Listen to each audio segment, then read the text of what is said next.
Je suis René Martin, le directeur artistique et le créateur du Festival de piano de la Roque d'Enterron. Nous fêtons cette année le 43e anniversaire et nous nous retrouvons à la clôture pour faire le bilan. Alors nous sommes extrêmement contents parce que notre objectif c'était d'atteindre le festival 2019. Parce que 2020, 21, 22 c'était le Covid.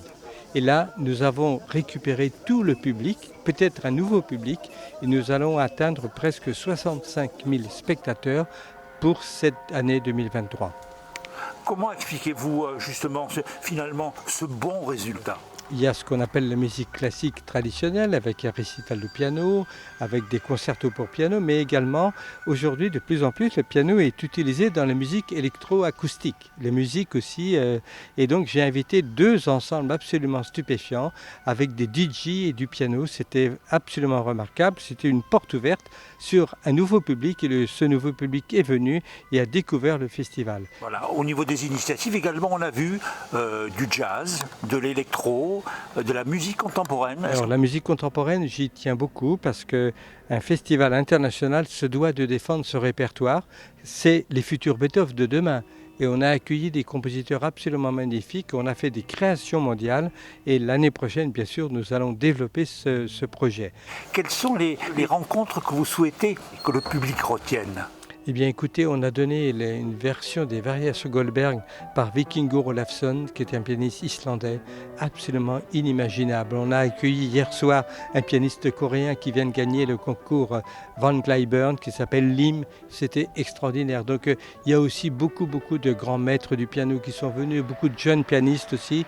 Et je pense que cette année, c'est une année importante. C'était une année, un nouveau départ et on a réussi ce nouveau départ puisque, comme je vous le disais, presque 65 000 mélomanes sont venus à la Roque d'Enterron. Alors c'est un nouveau départ et puis on s'attend également à des changements puisqu'il y a un changement à la tête du festival.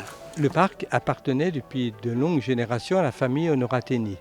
Pour des raisons familiales, ils ont décidé de vendre le parc et ce sont des amis que je connaissais depuis de très longues dates qui ont accepté de créer une fondation et d'acheter le parc.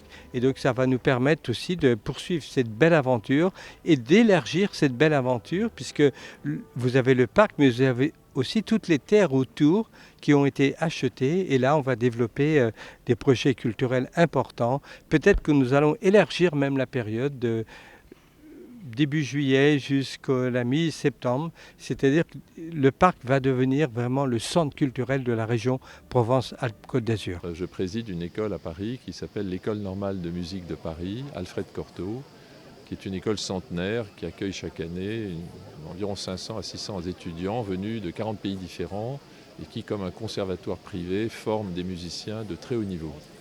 À la demande de René Martin, donc, j'ai fédéré un groupe de mécènes de la musique pour créer l'équivalent d'une fondation privée qui a acquis en début d'année les structures, c'est-à-dire le parc lui-même et les bâtiments qui l'entourent, pour permettre une pérennisation et voire un développement du festival. Que souhaitez-vous que cette fondation apporte à ce festival ?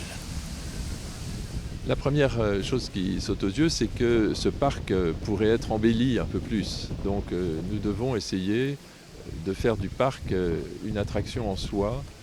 La beauté de ces arbres est une chose, mais on peut utiliser la richesse de cette région, c'est-à-dire les limons de la Durance et l'eau de la Durance, pour faire des plantations supplémentaires, et notamment en aménageant mieux le parc, créer des espaces différents et indépendants dans lesquels pourraient se dérouler des activités simultanées, des concerts simultanés, des masterclass, des lieux d'accueil du public aussi, pour notamment qu'ils puissent venir déjeuner, pique-niquer ou dîner.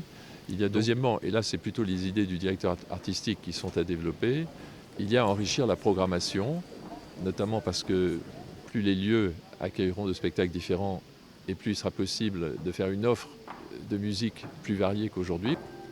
Et dernière chose, je pense que les installations elles-mêmes, il y a certaines qui ont vieilli et qui ont besoin d'investissement pour les moderniser.